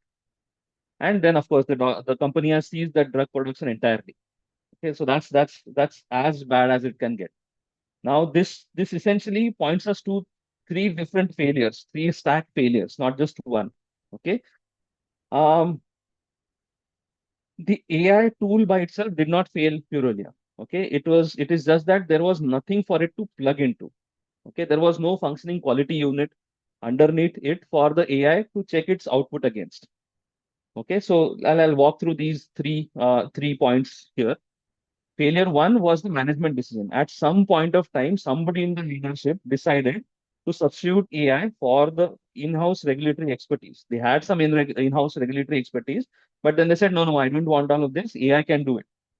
Rather than using AI to support the current expertise that is there in the organization. That is a root cause failure. Okay, that is a strategic blunder. It's not a technical blunder, but a strategic blunder. Replacing AI for regulators who which has expertise in doing this. Had they been there, they could have easily pointed it out that this is not good, this is not worth it, something has to be done about it, and so on. Failure number two, the quality unit did not catch it. The leadership made that initial call, yes, okay. But a functional quality unit with the right amount of regulatory literacy should have looked at some AI generated documentation and recognized that, hey, the process validation is missing. Nobody with that capability reviewed that output, and that became the violation in that case. Right. Failure number three: the accountability is entirely collapsed. The output got approved by some people, by some companies' own admission, by people who did not really understand or who did not have the knowledge to evaluate whether or not it is correct. Now, this is the professional judgment that we were talking about it earlier. There was no professional judgment there, right? There is no professional in the first case. Somebody just sitting there, some human who just says AI से output आया, I approve करके आगे कर दिया. That is not going to help, right? This is that is the real gap that we talked about when we talked about control and hope. In this case, we are just hoping that everything is okay, but there is no real control in it that we have designed in it. Okay. Now, the reason why I wanted to end with this case very specifically is because every governance checkpoint that we have discussed today, except defined the context of use, validation before deployment, designing a human override, all of this was missing in this case. So if that does not work out, this is what the result is. Okay, so that's it's what this case is all about. Every case that we talked about today is essentially, be it a qualified pathology tool, the AI discovery, the AI tool used in drug discovery, the precision medicine platform, the real-time pilot, and so on, essentially showed if the AI worked well and the governance there worked well, there had to be a governance structure built around it so that it could work well. And this one case was there was no governance structure around it, and therefore things collapsed. Okay, so that's the case that's the failure case study that we have here. Okay. Now with that, let me move towards the concluding part and come to something here. There is something this is something that you can take away from this room. Okay. These are five rules of thumbs that PMs can use in regulated environment in any regulated environment. Okay. Rule number one: context of use. If the team cannot write the context of use in one clear sentence, who uses this AI for what decision, on what data, within what boundaries, the project is not ready to start. There is nothing that, oh, we should probably define it sometime in the future. No, not ready. It's full stop. We are just not ready. Okay. I have seen capable teams, well funded teams, spend few months around building an AI system before somebody actually asked the question कि करना क्या है इसका, why was this tool built? That is not a technology problem, it's a project management problem, and again entirely preventable by all the project managers that we have in this room. Rule number two: evidence before deployment. Every regulated AI intervention requires what is the pre-specified evidence package. This is not unique to pharma. Every system has real consequences, be it financial, clinical, operational, needs to be able to answer a question, which is what evidence do you have to prove that this system performs as intended under the conditions that in which it is used? A very simple question that has to be answered. Now, the question is not whether to collect evidence. It is what evidence is sufficient for this specific context of use. Okay, the question should be answered, as we said earlier, before you run the first validation, not after you see the results. Rule number three is design the override. Human in the loop is not a philosophy, it's a workflow problem. You have to name the person. You have to define the trigger. Under what conditions can a human override the AI input? Specify what gets logged, every override, every escalation, every discordance. If it is not documented, it cannot be controlled. And if it is not controlled, it is not auditable. If it is not auditable, you don't have a governance system. You all that you have is a good intention, right? Rule number four is deployment. Deployment is not the end of governance. That is by and large where the governance starts as well. Okay, because as we said earlier, models drift, training data sets ages, user behavior changes, regulations evolve, and so on. The model that was validated on last year's data may not be fit for purpose today. Maybe your monitoring plan, your drift thresholds, your retraining governance. your change control processes, all of that has to be in place before the go live, not after some incident is triggered, but before go live. Okay. And rule number five, trust is an evidence package. This is the rule that I want everybody to carry out as well. In a regulated AI, trust is not a feeling. It's not a brand promise. It's not a well-designed user interface. It's not a confidence with which your data scientists present the model's performance metrics. Okay. Trust is a structured artifact. It is inspectable. It has to be traceable. It has to be version controlled. It has to be defensible under scrutiny. Build it from day one, not the day before inspection. So that is something that is very important. Okay. All right. So with that said, keep these five rules of thumb uh, with you. And what we will do is quickly we will go to an exercise. But before an exercise, there's a question that we have. During COVID-19 pandemic, AI was used to accelerate areas such as discovery. And from your experience in regulated life sciences, what is the biggest lessons learned, and how do you see AI transforming responses to future emergencies? Absolutely. As it so happens, one of the COVID-19 vaccines, which is Covaxin, I was one of the uh, leaders in which me and my team developed some of the metrics and the statistics for all of this. So I can understand this question. I can relate to this question way more. Um, it was in COVID-19, given the emergency, what was done was an accelerated service. Essentially, there are quite a few rules that were not as strict, that were not kept as strict given the emergency. That does not happen regularly. So if it is a regular thing, those rules have to be followed. The rules are not relaxed because those were relaxed during that time for an emergency situation. That is why we could get that is why we could develop it very soon. Okay.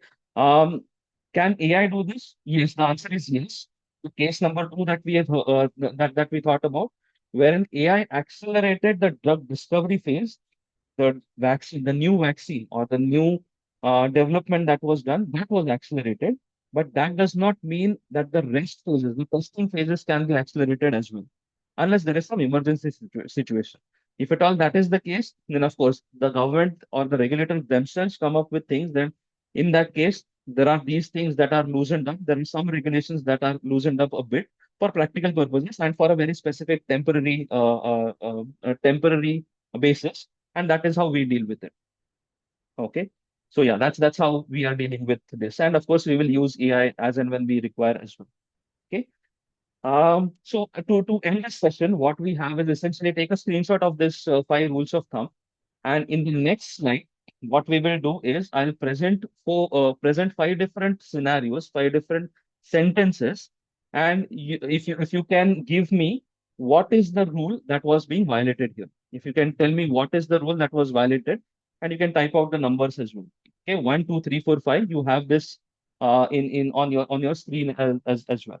Okay, so that's what we are going to do. I'll read out a few ones, and then okay. So here is the first scenario wherein the sentence says we are building an AI model first. We'll figure out what's it for once we see what it can do. Can you tell me uh, what is the rule that was broken here? We saw the five rules. I'll just put it here. Somehow I'll have to manage this part as well. You can have it on your screen as well.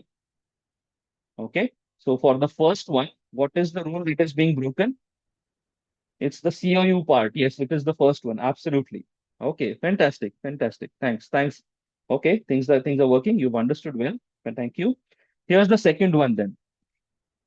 A reviewer can use their professional judgment if they disagree with the AI. No SOP, no name trigger. What is it that we have here? What is the rule that is being broken? The override piece. Excellent, excellent. Okay. Design the override. Okay. Okay. Good. Fantastic. Override. Okay. Then let us move to the next one, which is great. The model is live. I'll move this one out now. The third one reads, great. The model is live. The project is closed. Move the team to the next initiative. What is the model that we are trying to, what is the rule that we have broken here?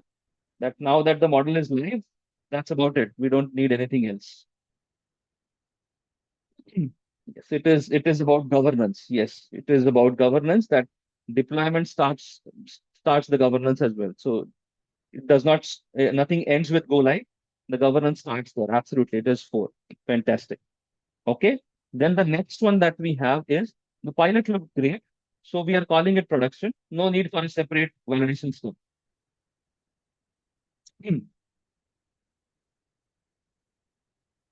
Hmm, hmm. Okay. Okay. Excellent. And then the last one that we have here, I'll showcase the answers as well.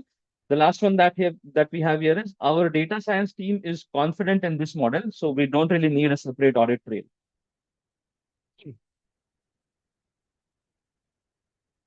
Yeah, that's how it is. Yes, it is. We need a separate audit trail. There is nothing that goes unnoticed.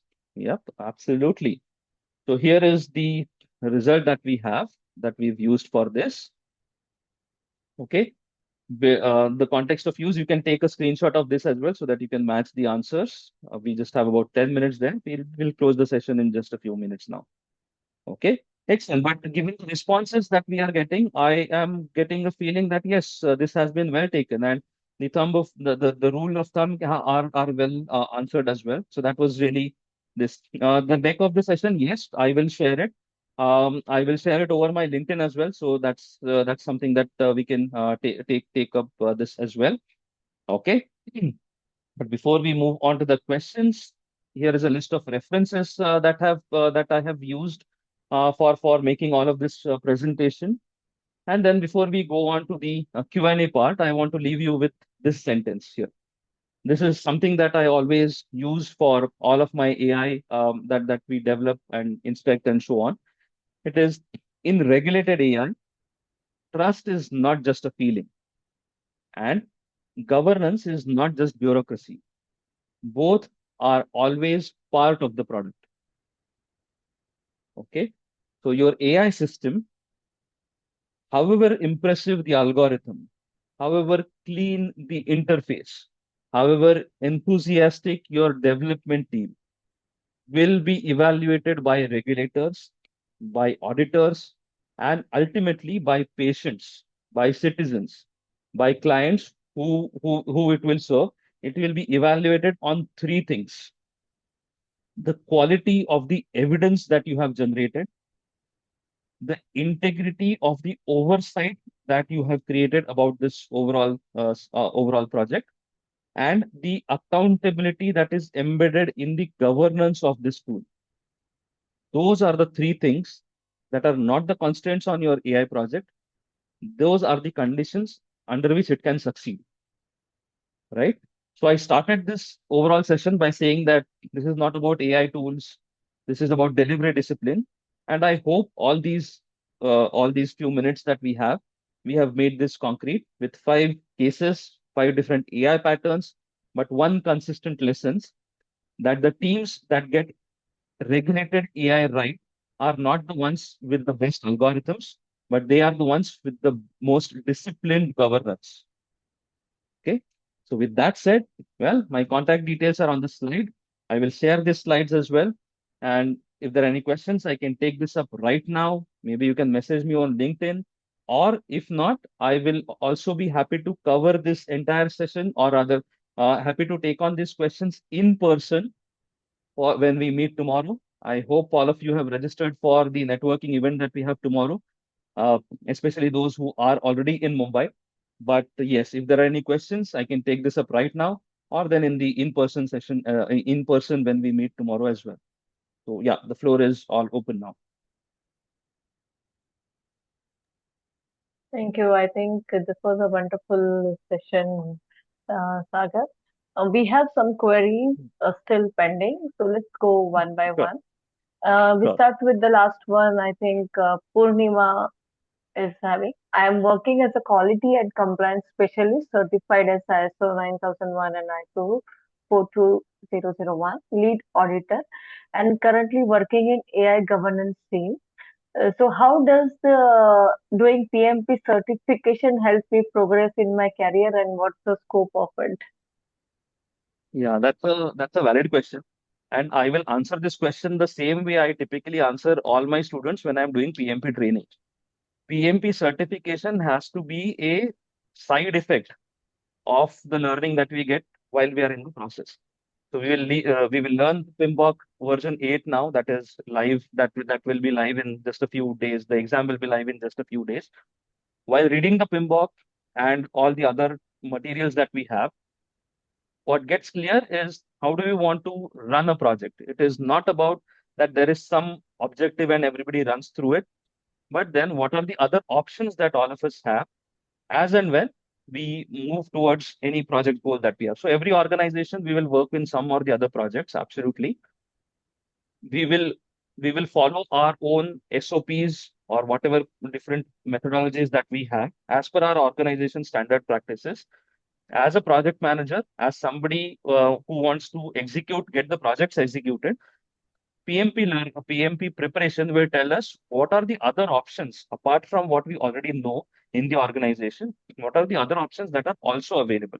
And that is what helps in the career as well.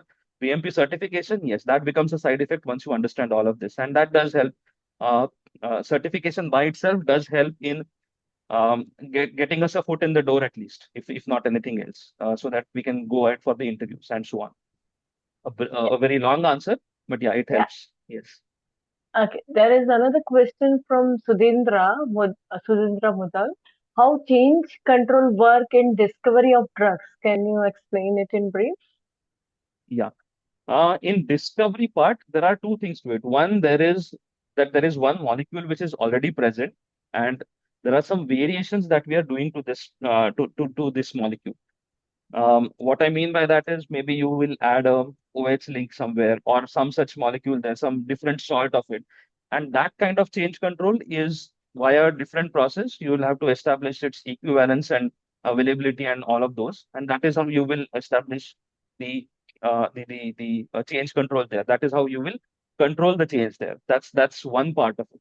The other part of it is where depends on what is being changed there, and what is the impact of that change, what is the potential impact of that change in the activities downstream, which will dictate what all different activities can be used or cannot be used.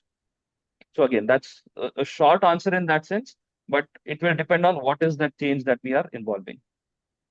One question is there from Vicky Ramesh. How an EHS manager can use AI tools in pharma company? Uh, okay, let me just go through that question. How EHS an meaning the electronic health, is that what you're referring to? If I maybe Yeah, yeah, if that. I think Vicky can mention, Vicky, if you're here, if you can report on this. Yeah, environment, health and safety. EHS. Okay. Environment, health, and safety in pharma, yes, that depends on what is it that again you want to use AI for. Today, what we talked about is more on the research side of it rather than in the manufacturing slash production of it. That is something that we can probably cover in a different set of slides or different conversation as well. There are a few things that here that can be managed, which is more about the continuous monitoring piece. That is where things can be managed there. And of course, apart from that, the documentation and submissions, that is something that yes, absolutely, that can be managed there by using these tools. Yeah, there was one question from Yogesh Sonawane. If we are using AI in discovery, the biggest challenge in data security and confidentiality, how can this be overcome? Yeah. So the challenge for the security is an IT challenge. Yes, that is something that we will have to you will have to that we will have to plan for either by using some security models. That is one. Either by using some in-house models without giving access to anybody else.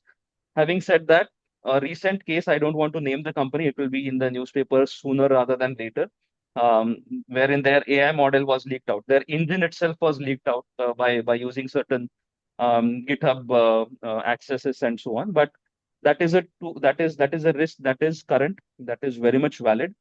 We will have to design some IT services around it so that we don't give access to our own engines to other competitors. That's a mm, very valid risk or a current risk that we have. And thank you. Okay, so one question was there from Shankar Nakwekar. Is it deployed on premise or on cloud? Which LLM model used for this is proprietary, open source, or fine-tuned? Does it Uh, allow PHI or PII compliances? Yes, it does. Yes. Whenever you are collecting any PHI data, it still has to be compliant, whether you store it in cloud, whether you store it in on-prem or wherever it is, the PHI has to be compliant. The person has to explicitly consent their use of their data for your research purposes. And another question from Shankar was, is encryption used at rest or in transit? Yeah. Yes. So we will have to use an encryption in transit, at rest, in processing for the data security piece. Yes. Another question was from Sahnawaz Sheikh. Are responsible AI frameworks from Microsoft or Google sufficient for AI governance in regulated industries like pharma, finance? Yeah. So in that case, these frameworks are they sufficient by themselves? The answer would be slightly difficult to give in as yes or no, as a binary answer. It will also have to be supplemented by using industry specific guidelines. Like, for example, we saw the FDA guidelines in one case. We will have to complement these frameworks along with these industry specific ones, and then yes, then we can use it. And there are a couple of questions in Q&A. So one is from Dinesh Sinde. Is assumptions could be validated in AI? Yes, the assumptions could be validated. Having said that, what is the assumptions? What are they being used for? Is something that we will have to define much earlier, and only then can we look at all of these. Yeah. Okay. One question is from Ellen Series, Ellen Series. Sorry for mispronouncing it. AI solutions often show promising results during POC, but encounter issues in production. What do you think are the key factors that contribute to this gap, and what aspects are typically missed during the transition from POC to production? Yes, quite a few times that happens, and that depends on what is the data that is being used for training, what are the models that are being used, and of course, as we discussed, what are the different parameters that we saw, the seven different guidelines, seven different points in the guidelines that we saw. If at all we stick to them and we use right kind of data for training, then the possibility of encountering an issue in production from a data perspective goes down drastically. So that is something that we will have to think about in detail. And one last question I think we have from Manoj Dubey. For implementation of AI, there are guardians defined. Do we need to ensure these are validated, and does it also fall under the purview of quality checks? Yes, we will need to define those. We will need to validate those guardrails as well. Uh, just like we validate every other condition that we want to implement, we will have to validate these guardrails as well. Oh, the plus and minus scenarios, the good and the bad side of these guardrails. And yes, that does fall under the purview of quality checks. Yes, that's an agreement. Yeah, and I think Shankar, your question also is on the same lines. I hope this question is answered as well. Your question, I mean, Shankar also had the similar question about Guardian, Okay. whether it is used. So I hope this answers his question as well. Thank you, Shankar. I think we are Okay. now with the end of the session. So thank you so much. And all those who are writing good, nice comments over here, so please also share your feedback, because you have seen how the data is important in all the, even from the pharma to everything. So please do share your feedback. So I will just share the feedback link as well. And let me just share my screen. And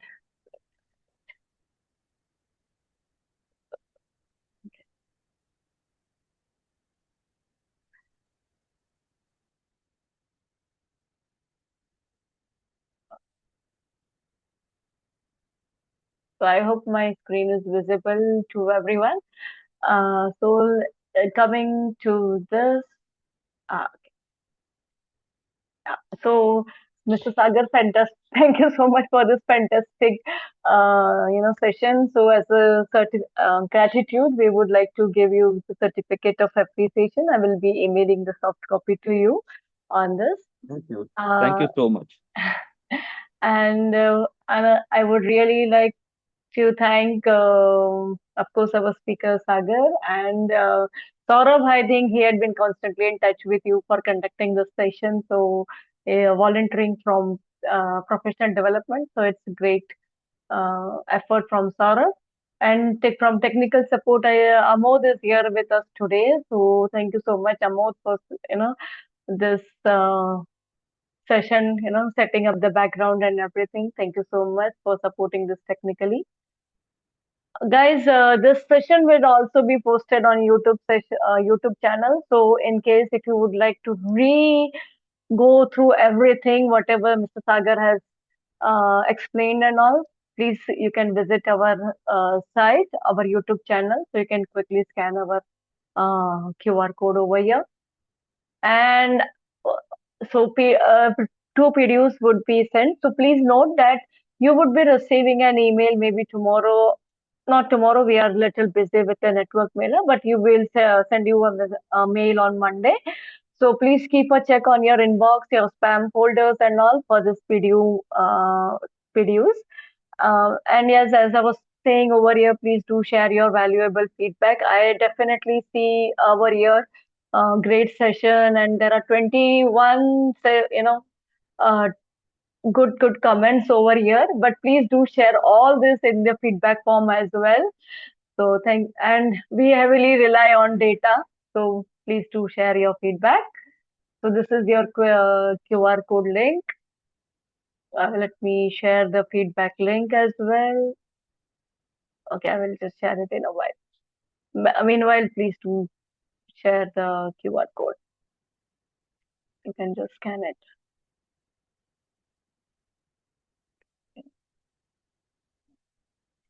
Let me give you the QR code. Hold on. I will also send the feedback link on the chat window as well.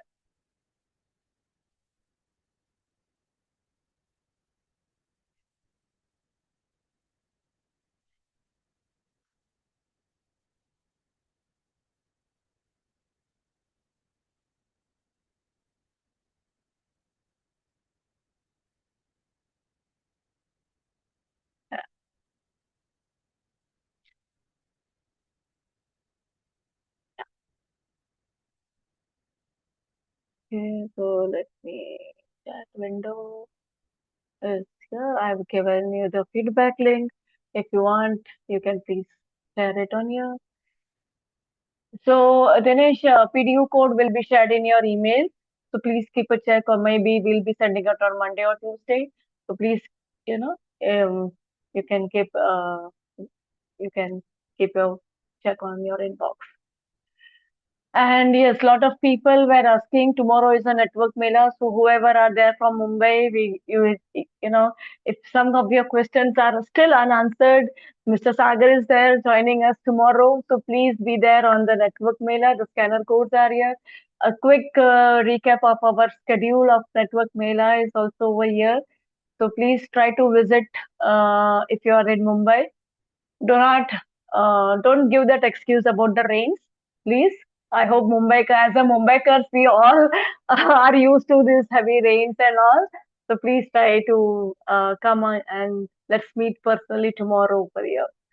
I have shared the link as well for our network mailer, but again, I'm sharing it over here one more time. Where is the chat window? So, yeah. So here is the network mailer link. So please do register it for our network mailer.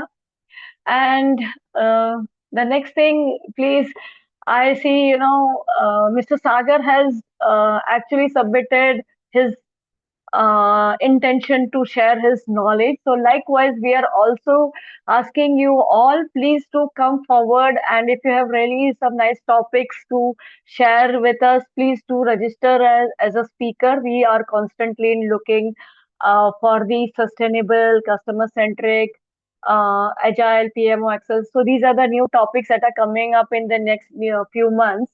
So I would really want everyone, please come and be a speaker over here and share your knowledge, because as I always say, this it this PMI Mumbai chapter is by the members for the members. So it's like that. So please come and share your knowledge, and please share your interest and becoming a speaker and all. So we are coming up with these topics, right? And thank you all for being a great audience. Thank you all. Whoever has submitted a feedback, thank you so much. Thank you so much. Yeah, yeah, Mr. Saurabh is here, so he can come. Yeah, you can connect with Saurabh here also. Thank you all to submit the feedback. Thank you very much. Thank you. Thank you. Okay, see you tomorrow all. Thank you, Sagar. See you tomorrow at Network Thank Mela. you. Thank you. Bye Thank bye. you. Bye.